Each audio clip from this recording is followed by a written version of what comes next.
Tu penses que l'intelligence artificielle dans les jeux vidéo, c'est nouveau? Pourtant, elle te traque, te piège et te bluffe depuis Pac-Man. Et aujourd'hui, elle pourrait bien te parler et te comprendre. On remonte l'histoire de l'intelligence artificielle dans le jeu vidéo et tu vas voir que tu n'as jamais vraiment joué seul.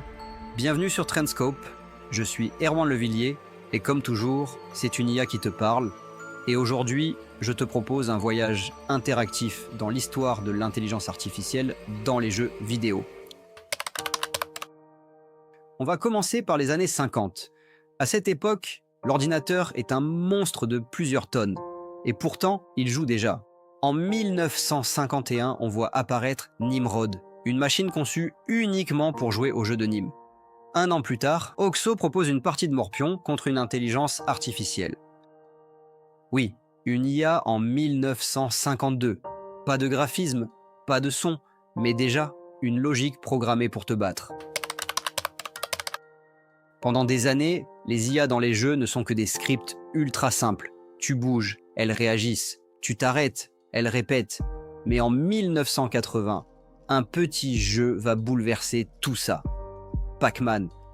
Tu crois que les fantômes te poursuivent au hasard. Détrompe-toi. Chaque fantôme a un comportement unique. Blinky te traque, Pinky anticipe tes mouvements, Inky combine les infos et Clyde agit bizarrement. C'est la première fois qu'on donne à un ennemi une personnalité algorithmique. Et ça change tout, car dès lors, les joueurs ne se battent plus contre un programme. Dans les années 80 et 90, l'IA devient plus que des déplacements en ligne droite. Dans les jeux de stratégie comme Dune 2, Age of Empires ou SimCity, l'IA doit gérer une économie, planifier, réagir et parfois tricher un peu. Dans beaucoup de jeux de cette époque, l'IA ne joue pas selon les mêmes règles que le joueur. Elle a plus de ressources, voit toute la carte ou agit instantanément.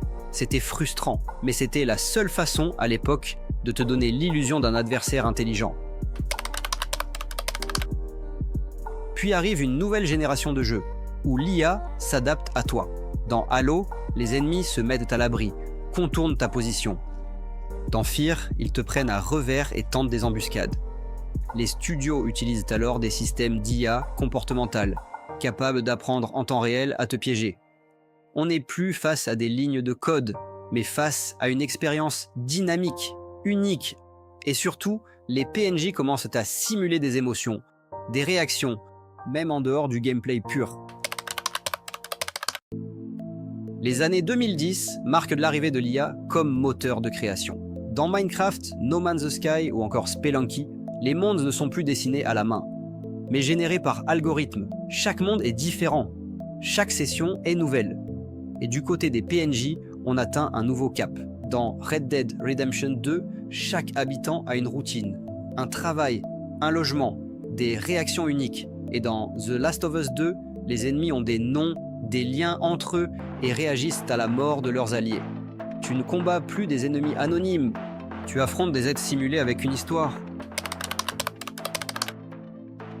Et maintenant, on entre dans une nouvelle ère. Les PNJ deviennent des interlocuteurs. Grâce à des outils comme InWorld AI, NVIDIA AC ou encore Convai, les personnages peuvent comprendre ta voix, te répondre et même se souvenir de ta conversation. Leur dialogue n'est plus préécrit. Ils réagissent, improvisent, s'adaptent.